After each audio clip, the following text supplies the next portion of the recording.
वाचू नका.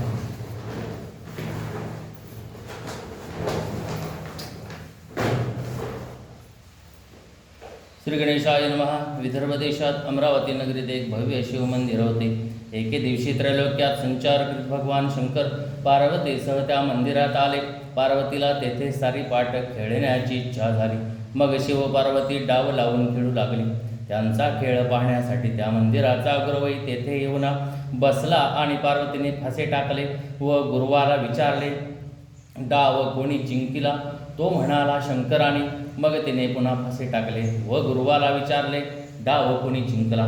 तो डाव पार्वतीने जिंकला होता, पण गुरु म्हणाला, हा डावही शंकराने जिंकला आहे. पार्वतीला त्याच्या खोटेपणाचा राग आला. तिने त्याला शाप दिला, माझ्याशी खोटे बोलतोस, या प्रमादाबद्दल तुला कुष्ठरोग होईल. त्यानंतर शिव पार्वती कैलासावर निघून गेले. पार्वतीच्या शापाने पुजाऱ्याचे सर्वांग कुष्ठाने भरून गेले. तो क्षणोक्षणी दुःख भोगू लागला. एकदा स्वर्गलोकी एक अप्सरा शिवपूजेसाठी त्या मंदिरात आली होती. पुजाराची अवस्था पाहून तिला दया आली. तिने पुजाराची आस्थेने चौकशी केली. तिने त्याला पूर्वीचा सर्व वृत्तांत सांगितला. तेव्हा ती म्हणाली, गुरुवा, काळजी करू नकोस. तू 16 सोमवारचे व्रत कर. असे शिवकृपेने तू व्याधीमुक्त होशील. तिने त्याला या व्रताचा सर्व विधी नीट समजावून सांगितला. तिच्या वचनानंतर पूर्ण विश्वास ठेवून पुजाऱ्याने 16 सोमवारचे व्रत केले. त्या व्रताच्या पुण्य प्रभावाने पुजारी रोगमुक्त झाला. कालांतराने शिव पार्वतीचे पुन्हा त्याच मंदिरात आगमन झाले. तेथे कुष्ठरहित पुजाऱ्याला पाहून पार्वतीला खूपच आश्चर्य वाटले. तिने विचारले, गुरुवा, माझी व्याधी कशी नाहीशी झाली? तो म्हणाला, माते, 16 सोमवारचे व्रत केल्याने मी व्याधीमुक्त झालो. तो व्रत प्रभाव पाहून पार्वती थक्क झाली. त्यावेळी कार्तिक स्वामी तिच्यावर रागावून कुठेतरी निघून गेले होते. ते परत यावेत म्हणून पार्वतीने संकल्पपूर्वक हे व्रत केले. त्यामुळे कार्तिक स्वामींचा राग शांत झाला. त्यांचे मत परिवर्तन होऊन ते आईला भेटावयास आले. त्यामुळे पार्वतीला खूपच आनंद झाला. कार्तिक स्वामीने तिला विचारले, माते, मी वनात राहत होतो. मला तुला भेटण्याची इच्छाच नव्हती. मग मी तुला भेटण्यासाठी इतका आतुर कसा झालो? पार्वतीने त्यांना 16 सोमवारच्या व्रताचा महिमा सांगितला. तेव्हा कार्तिक स्वामी म्हणाले, माते, माझा एक ब्राह्मण मित्र आहे. तो देशांतरास गेला आहे. त्याची भेट व्हावी म्हणून मी तळमळतो आहे. त्याच्यासाठी मी हे व्रत करतो. कार्तिक स्वामीने पार्वतीकडून व्रतविधी जाणून घेतला आणि त्याप्रमाणे व्रताचरण केले. त्यानंतर कार्तिक स्वामी एका वनात गेले असताना तेथे त्या मित्राची अकस्मात भेट झाली. त्यावेळी ब्राह्मण मित्राने कार्तिकेयला विचारले, हे शिवपुत्रा, आपल्या दोघांची पुन्हा भेट होईल याची मला आशाच नव्हती. मग हे कसे शक्य झाले? कार्तिक स्वामीने त्याला 16 सोमवारच्या व्रतानुष्ठानाची महती सांगितली. तो ब्राह्मण मित्र अविवाहित होता. त्याने स्वतःचे लग्न व्हावे म्हणून मनोभावे 16 सोमवारचे व्रत केले. व्रत समाप्ती झाल्यानंतर तो पुन्हा प्रवासाला निघाला. फिरत फिरत तो एका नगरात आला. त्या दिवशी तेथील राजकन्येचे सवयीवर होते. नगर सुशोभित करण्यात आले होते. भव्य विवाह मंडपात देशोदेशीचे राजकुमार जमले होते. तो सोहळा पाहण्यासाठी हा ब्राह्मणही तेथे गेला होता. मुहूर्त जवळ येताच वधूवेशातील सुंदर राजकन्या मंडपात प्रवेशली. राजाने शृंगारलेल्या हत्तीनीच्या सोंडेत वरमाला दिली आणि ही हत्तीनं ज्याच्या गळ्यात वरमाला घालील त्याच्याशीच राजकन्येचा विवाह लावण्यात येईल असा आपण घोषित केला. हत्तीनं वरमाला घेऊन सभा मंडपात फिरली. मग लोकांच्या गर्दीत प्रवेशली. तेथे या ब्राह्मणाच्या गळ्यात माळ घातली. राजाने आपल्या कन्येचा त्याच्याशी थाटामाटात विवाह लावला. अंधन म्हणून अपार संपत्ती दिली. एके दिवशी ते दोघे एकांतात असताना राजकन्येने पतीला विचारले, प्राणनाथ, आपण सातत्याने देशभ्रमण करीत होतात. मग तुम्हाला कोणत्या पुण्याईने माझी प्राप्ती झाली? ब्राह्मणाने तिला 16 सोमवारच्या व्रतानुष्ठानाचा प्रताप सांगितला. राजकन्येला मोठे नवल वाटले. त्या व्रताची प्रचिती घेण्यासाठी तिनेही पुत्रप्राप्तीचा हेतू मनात धरून 16 सोमवारचे व्रत केले. तिला अत्यंत तेजस्वी सद्गुणी पुत्र झाला. मोठा झाल्यावर त्याने मातेला विचारले, आई, तुला माझ्यासारखा सर्वगुण संपन्न पुत्र झाला, याचे काय कारण आहे? ती म्हणाली, बाळा, तू आमच्यासाठी शिवाचा वरप्रसाद आहेस. तिच्या मुखातून सर्व पूर्वव्रत ऐकून त्या ब्राह्मण पुत्राने राज्यप्राप्तीची इच्छा धरून हे व्रत करण्यास प्रारंभ केला. त्यानंतर तो देशाटनास निघून गेला. मार्गामध्ये व्रताचरण चाललेच होते. फिरत फिरत तो एका नगरामध्ये आला. तेथील राजा वृद्ध होता. त्याला एकच कन्या होती. त्याने तिचे स्वयंवर मांडले होते. ती मौज पाहण्यासाठी हा ब्राह्मण पुत्र तेथे गेला होता. त्याचे राजपिंडे रूप आणि मुखचर्येवरून झळकणारे ज्ञानतेज पाहून राजकन्येने त्यालाच वरमाला घातली. राजाने त्या दोघांचा विवाह लावून दिला. ब्राह्मण पुत्राला राज्याभिषेक केला आणि तो स्वतः तपश्चर्येला निघून गेला. ब्राह्मण पुत्राला शिवकृपेने व्रत पूर्ण होण्याच्या आतच राज्यपद प्राप्त झाले. त्याने व्रत पूर्ण केले. 17व्या सोमवारी त्याला व्रताचे उद्यापन करावयाचे होते. त्या दिवशी तो शिवालयात गेला. त्याने आपल्या पत्नीला 5 शेर कणकीचा चुरमा पाठवून देण्यास सांगितले होते. तिने विचार केला, आपला पती राजा असून 5 शेर पिठाचा चुरमा काय मागवतो? लोक चुरम्याला हसतील, आपल्या पतीची निंदा करतील. म्हणून तिने 500 रुपये लहान लहान थैल्यामध्ये भरून मंदिरात पाठवून दिले. चुरमा वेळेवर आला नाही म्हणून शंकराला राग आला. त्याने आकाशवाणीने सांगितले, हे राजा, तुझ्या राणीने व्रतभंगाचे पातक केले आहे. त्यामुळे तू राज्याला मुकशील. तू माझ्या पत्नीला घालवून दे, अन्यथा सर्वनाश होईल. राजाने प्रधानाशी विचार विमर्श केला. प्रधान म्हणाला, महाराज, जिच्या पित्याने तुम्हाला राजवैभव दिले त्या राणीचा तुम्ही त्याग केलात तर कृतज्ञ म्हणून तुमची मोठी अपकीर्ती होईल. तेव्हा पुन्हा आकाशवाणी झाली, राजा, पत्नीला घरात ठेवशील तर तुझाही नाश होईल. राजा प्रधानाला म्हणाला, देवाची आज्ञा अमान्य करणे अयोग्य आहे. प्रधानालाही ते पटले. राजाने त्याच दिवशी आपल्या पत्नीला राज्याबाहेर घालवून दिले. व्रतोद्यापनात स्वतःची अक्कल चालविल्याबद्दल तिला अशी शिक्षा झाली होती. राजवैभवात राहणारी ती राणी अक्षरशः दीन झाली. तहान भुकेने व्याकुळ होऊन उन्हातानात वनवन भटकू लागली. ती फिरत फिरत एका नगरामध्ये आली. एका वृद्धेने तिला आपल्या झोपडीत आश्रय दिला. तिला खाऊ पिऊ घातले. एके दिवशी म्हातारीने तिला विक्रीसाठी काही वस्तू दिल्या. त्या घेऊन ती बाजारात जात असताना अचानक वादळ आले. त्या वाऱ्याने तिच्या डोक्यावरील सर्व साहित्य उडून गेले. ते शोधूनही सापडले नाही. राणी हताश होऊन म्हातारीकडे आली. नुकसान झाल्यामुळे चिडलेल्या म्हातारीने तिला तक्षणे घालवून दिले. त्यानंतर राणी तेल्याच्या घरी राहून त्याच्या पत्नीला मदत करू लागली. एके दिवशी तेल्याने 4 घागरी भरून तेल काढले. ते विकण्यासाठी पाठवायचे होते. राणीची त्यावर दृष्टी पडली तर काय आश्चर्य, त्या घागरीमधील सर्व तेल क्षणार्धात नाहीसे झाले. त्यामुळे चिडलेल्या तेल्याने त्या अवलक्षणी राणीला घरातून हाकलून दिले. निराधार झालेली ती राणी एका नदीपाशी गेली. त्या नदीला पुष्कळ पाणी होते. तिने ओंजळीने पाणी प्राशन केले. तेव्हा तिच्या हस्तस्पर्शाने ती नदी पूर्णतः आटून गेली. लोकांच्या भीतीने राणी अरण्यात भटकू लागली. तिला एक सुंदर तळे दिसले. ती पाणी पिण्यासाठी पुढे गेली. तेव्हा तिची दृष्टी पडताच त्या तलावातील पाण्यात किडे पडले. सगळे पाणी नासले. गुराखी गुरांना घेऊन पाजण्यासाठी रोजच्या सारखे तेथे आले. तेथील प्रकार पाहून निघून गेले. गायी व त्यांची वासरे तहानलेली राहिली.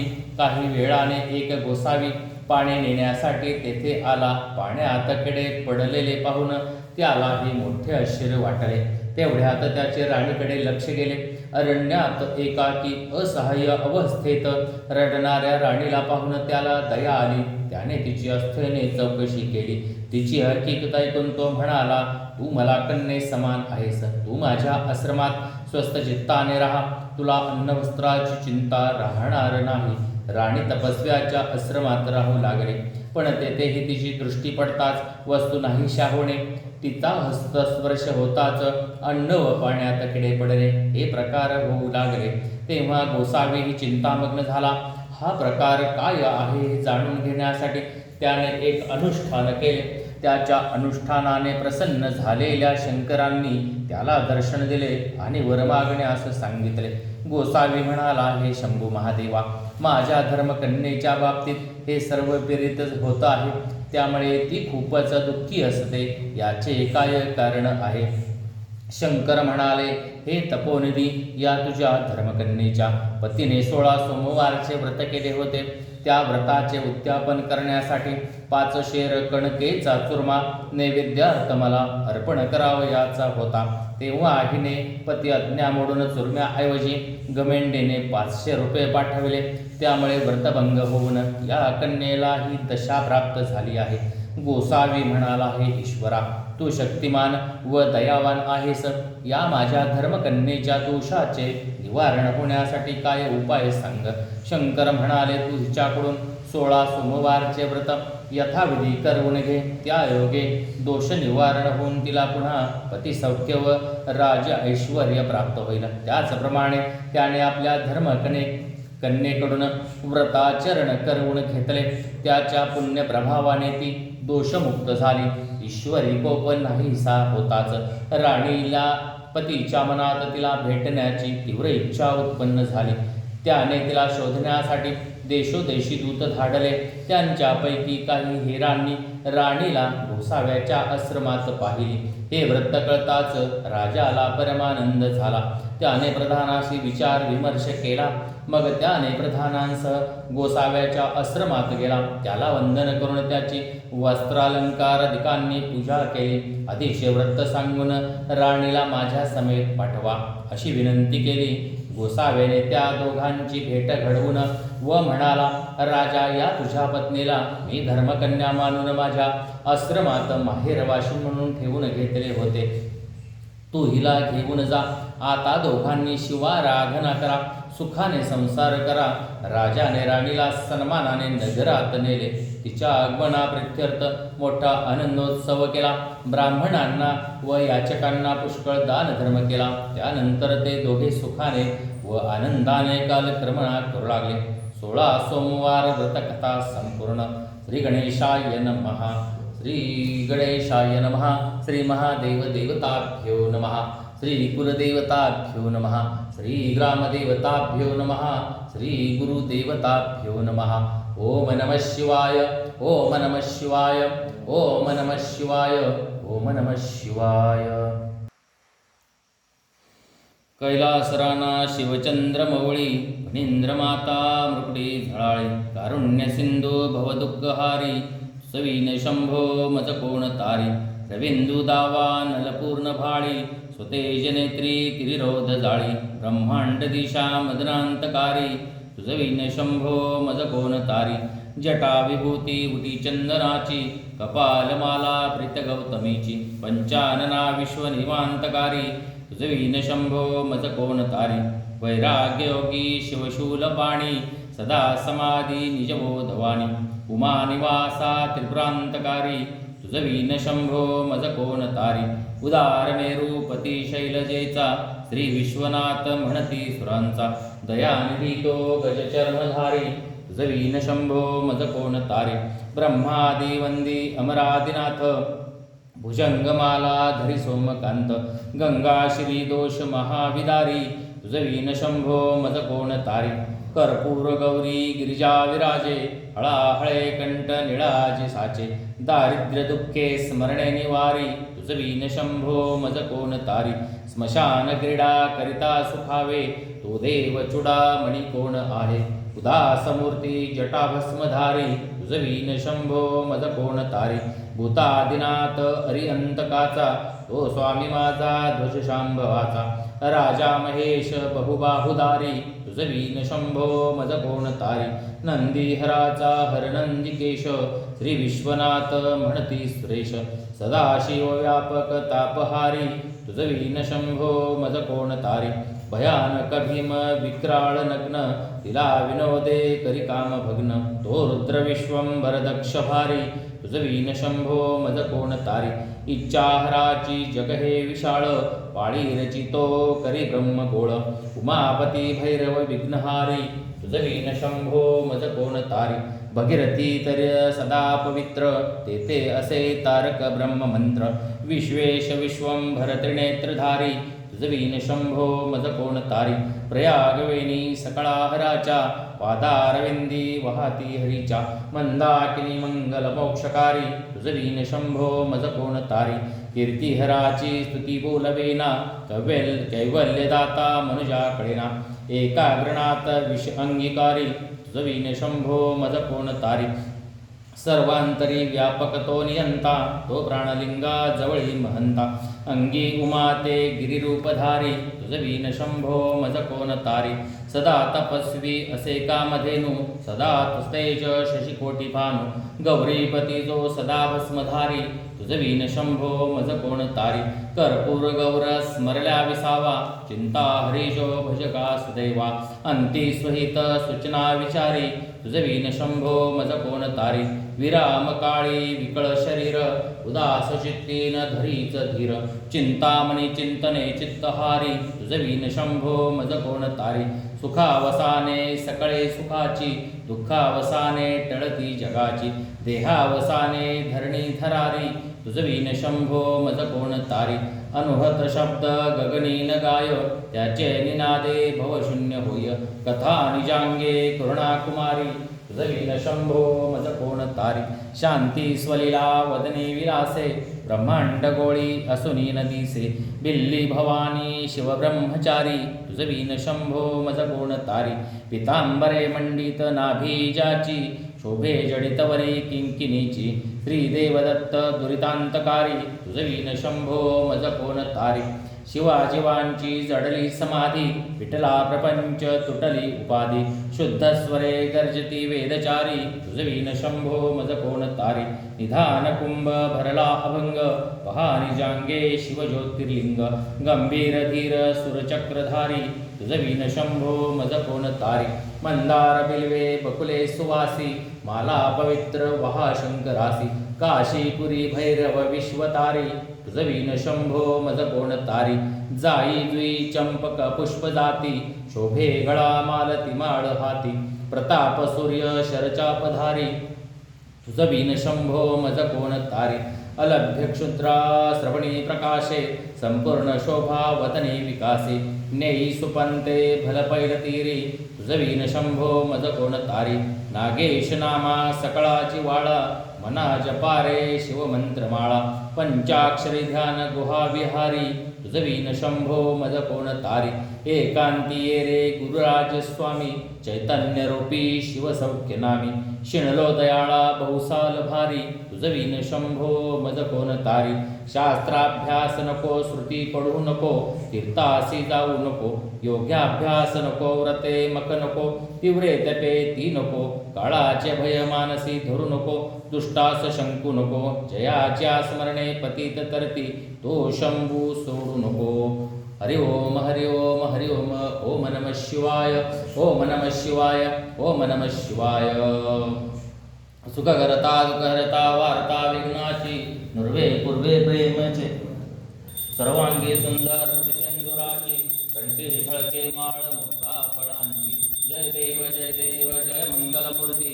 दर्शन मात्रे मन कामनापूर्ती. रत्न खचित पराश गौरी कुमरा चंदनाची उटी कुंकुम केशरा. हिरे जडित पुढ शोभ सोबरा रुंधुणती नुपुरे चरणी घागरिया. जय देव जय मंगलमूर्ती. दर्शन मात्रे मन कामनापूर्ती. लंबोदर पीतांबर सरळ तोंड वक्र तुंड त्रिनयना. दास रामाचा वाटपा हे सदना संकटी पावावे निर्वाणी रक्षावे. सुरवर वंदना. जय देव जय मंगलमूर्ती. दर्शन मात्रे मन कामनापूर्ती.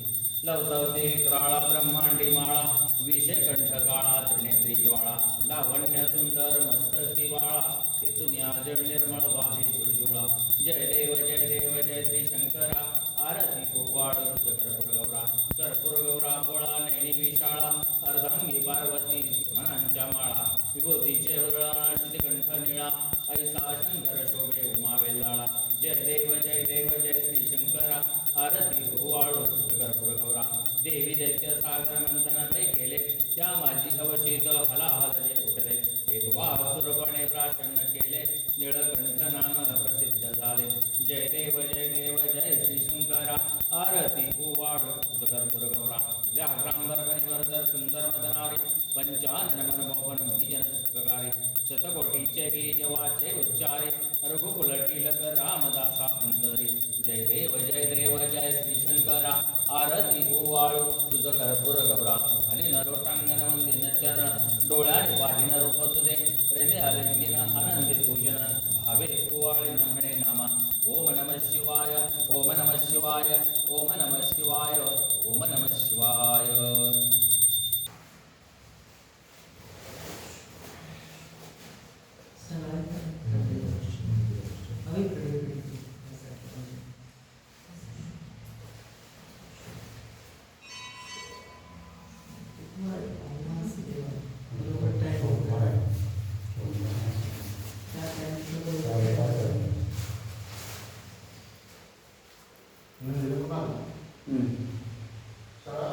पंचामृत पण